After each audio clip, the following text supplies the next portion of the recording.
Halo, selamat pagi. Kita akan bahas lanjutan materi terakhir di semester ini dan di bab ini, yaitu gerak melingkar tentang hubungan roda-roda. Oke, jadi hubungan antara beberapa gerak melingkar gitu. Jadi gerak melingkar dapat dipindahkan dari suatu lingkaran ke lingkaran yang lain, misalnya pada roda-roda mesin, gear gitu. Proses pemindahan gerak tersebut dapat terjadi secara langsung, jadi langsung dia bersentuhan langsung ataupun tidak langsung dengan ban, pita, rantai, atau tali. Oke, pertama hubungan antara dua gerakan yang melingkar itu ada satu yang saling bersinggungan. Kalian bisa lihat ini sudah ada banyak animasinya ya. Yang bersinggungan satu nih roda A sama roda B. Ini saling bersinggungan, dia nanti bergerak, modelnya geraknya seperti ini kalau gear. Atau yang ini juga gear. Nah, yang ini yang merah sama yang kuning dia posisinya. Dia bersinggungan, itu contohnya. Nah, ketika ada dua buah gerak melingkar, dua benda berbentuk lingkaran kemudian bergerak melingkar atau rotasi, maka di sini kan berlaku hubungan bahwa kecepatannya sama, kecepatan linearnya sama. Ya. Jadi kecepatan linear VA sama dengan VB. Jadi kecepatannya sama, tapi kecepatan sudutnya sudah pasti berbeda. Ketika ukurannya ada yang berbeda, RA di sini lebih besar daripada RB, maka otomatis omeganya juga akan pasti berbeda. Jadi untuk kecepatan linear yang sama, maka kecepatan sudutnya akan lebih besar pada jari-jari yang lebih kecil. Ilustrasinya gini, ada dua orang, kakak beradik naik sepeda, kakaknya sepedanya lebih besar, adiknya lebih kecil. Supaya dia mampu berjalan beriringan, berarti kalau jalannya beriringan, berarti kecepatan linear mereka sama. Jadi satu besar, satu kecil, kecepatan linearnya harus sama. Nah, lebih banyak mengayuh siapa? Yang kakaknya atau adiknya supaya mereka tetap beriringan?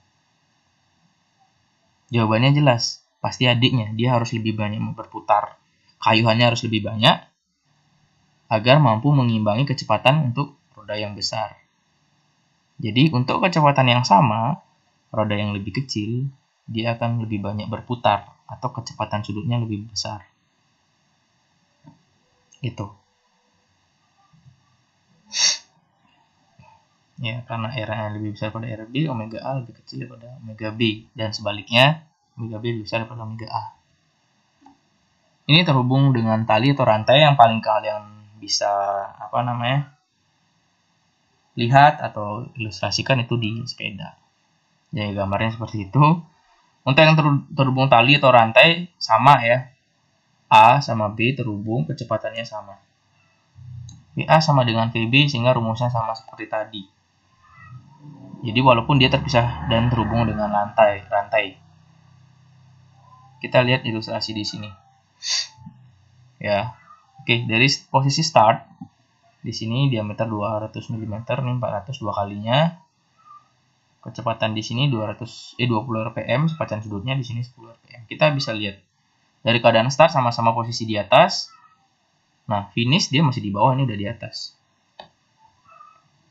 Nah, di sini kecepatannya bisa dilihat dari tali penghubungnya atau ya belt penghubungnya,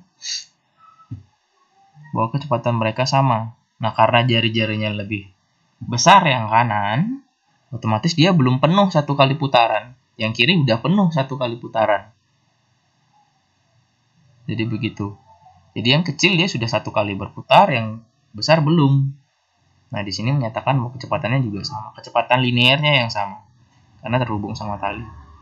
Tapi kecepatan sudutnya berbeda. Yang kecil mampu menempuh sudut 360 derajat, sedangkan yang besar hanya menempuh sudut 180 derajat. Itu ilustrasinya.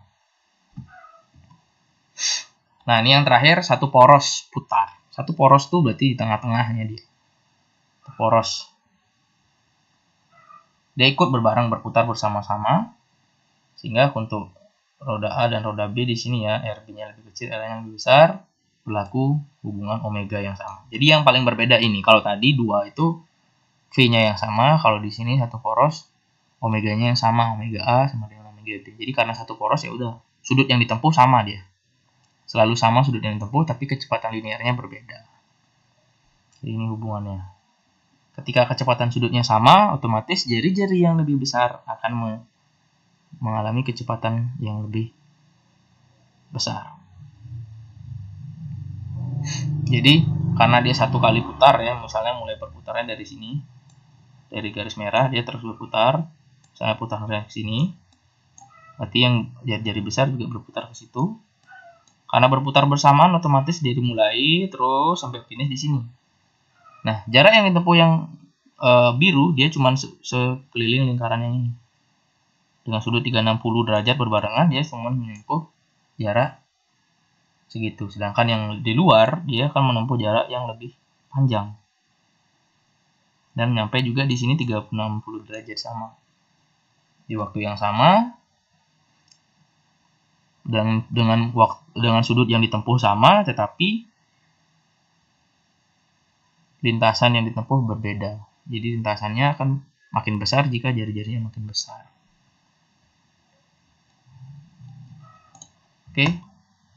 Oke, ini contoh, langsung ke contoh soal karena materinya udah segitu, 3 hubungan itu aja. Kita langsung ke contoh soalnya. Oke, ini masih ada kaitannya sama materi sebelumnya ya. Pada sebuah benda yang bergerak beraturan dengan lintasan melingkar, kecepatan linearnya bergantung pada apa? V. Gerak yang beraturan. V bergantung pada massa, semua coret. Massa. Jawabannya adalah V sama dengan bergantung pada omega, bergantung pada jari-jari. Oke. Contoh kedua, seekor nyamuk hinggap di atas sebuah piringan hitam yang sedang berputar 33 putaran tiap menit, ya 33 rpm. Jika posisi nyamuk itu berada 5 cm dari sumbu putar atau dari pusatnya, maka kecepatan linearnya berapa? Kita cari dulu omega dong. Omega itu adalah tinggal dikali 2pi dibagi 60. 33 ini dikali 2pi bagi 60 hasilnya 1,1 pi rad per second. Pi-nya belum saya ubah jadi 3,14, masih saya diemin nggak apa. Jadi saya 1,1. Dari sini kita bisa menghitung V.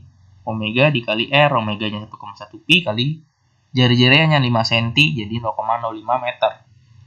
Setelah itu dikali 1,1 pi kali 0,05. Pi-nya diganti sama 3,14 sehingga hasil akhirnya adalah 0,17 meter per second.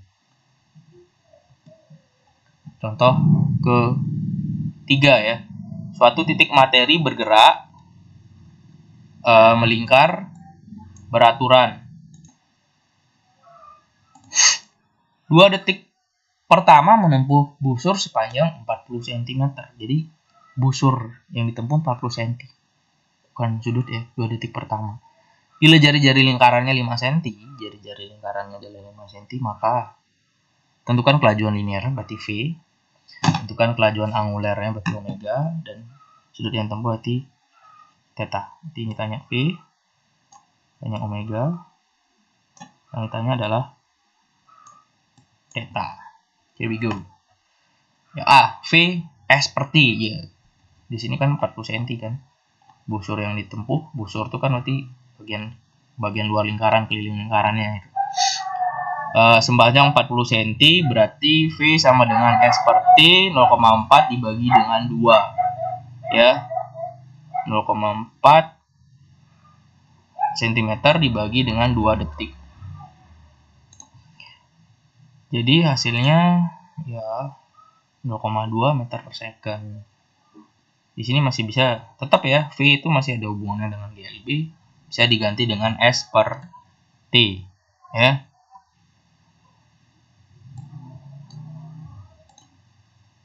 Next, jadi kita akan hitung omeganya, tinggal gunakan ya V sama dengan omega kali R, omega sama dengan V per R.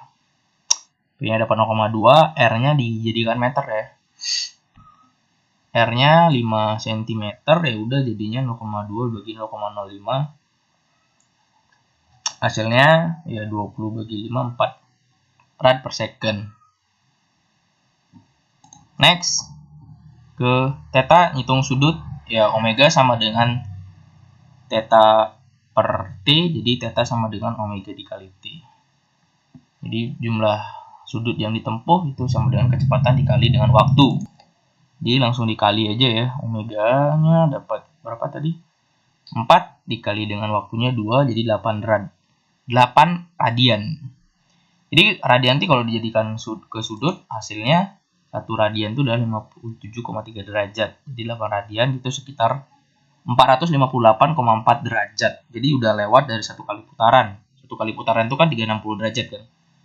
Jadi di sini 458 udah lewat dari satu kali putaran ya. Oke. Itu contoh keempat. Nah, sekarang ini contoh dari roda-roda. 3 buah roda yaitu A jari-jari 20, B jari-jari 40, C jari-jari 20 dihubungkan seperti gambar. Kalau kecepatan roda A itu 2 meter per second, maka kecepatan sudut roda A, B, dan C adalah berapa? Nah, kita lihat dulu di gambar, diketahui kalau misalnya jari-jarinya masing-masing udah diketahui kan. Sekarang kita lihat gambar. Apa yang bisa diketahui dari gambar?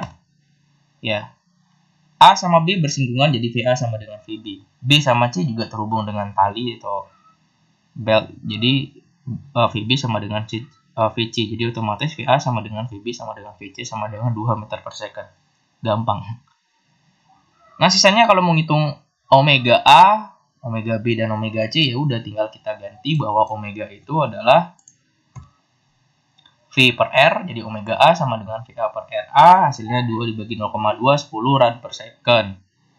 Kemudian bagian B, omega B sama dengan VB per RB, ya tinggal 2 dibagi dengan RB-nya 0,4. Jadi hasilnya 5 rad per second. Dan yang terakhir omega C adalah VC dibagi RC. VC-nya juga 2, RC-nya juga sama dengan 0,2 meter ya, karena 20 cm. Jadi hasilnya 10, 5, dan 10. Jadi gampang yang di sini ya. Oke, jadi hanya perlu lihat gambar terus cari hubungan V sama omega gitu aja sih sebenarnya. Hubungan antara omega, V, dan jari-jari. Nah, kita lanjut ke bagian soal yang terakhir.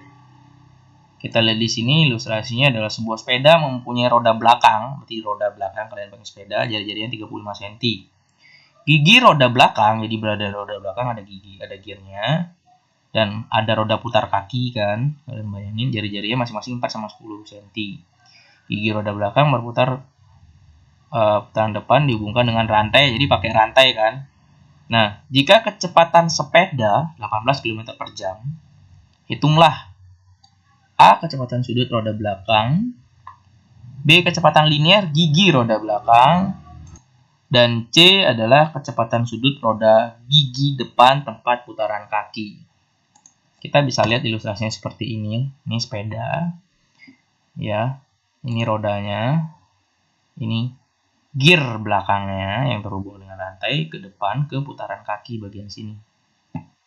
Ya. Jadi diketahui jari-jarinya 35 cm untuk roda, 4 cm untuk gear belakangnya, misalnya di sana ya.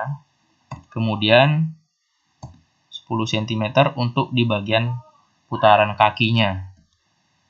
18 km per jam itu adalah kecepatan linear dari si roda. Karena sepeda bergerak 18 km per jam, otomatis itu adalah sama dengan kecepatan linear dari si roda. Oke, jadi kita misalkan roda itu adalah A, gear gigi belakang itu adalah B, dan pedal kaki yang terhubung dengan rantai itu adalah C. Kemudian diketahuinya adalah VA-nya adalah 18 km per jam sama dengan 5 meter per second. Dari gambar bisa kita dapat omega A sama dengan omega B. Karena terhubung dengan, karena satu poros dia. Satu poros putar. Jadi setelah itu, kita juga dapat VB sama dengan VC karena terhubung dengan rantai. Oke, gitu aja dulu sederhananya.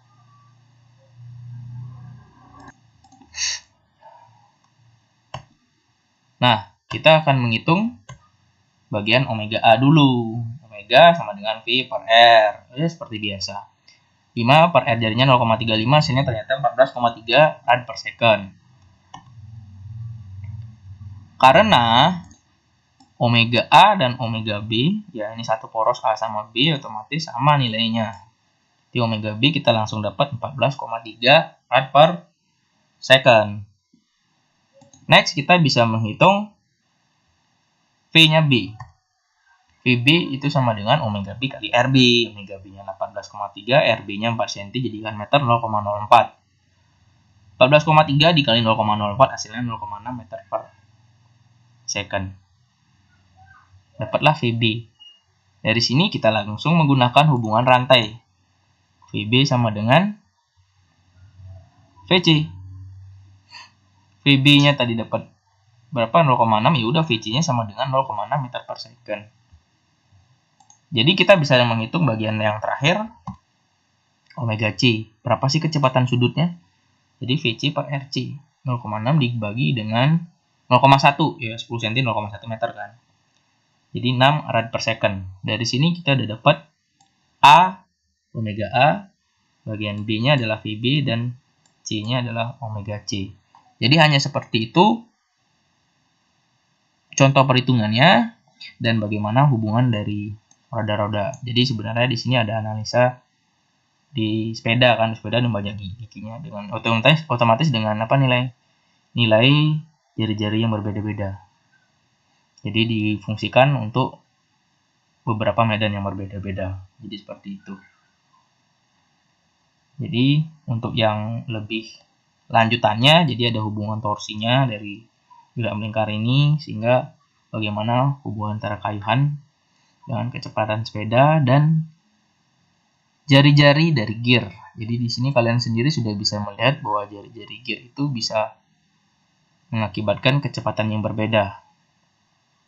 Jadi hubungan R dengan hubungan omega dan dengan hubungan V.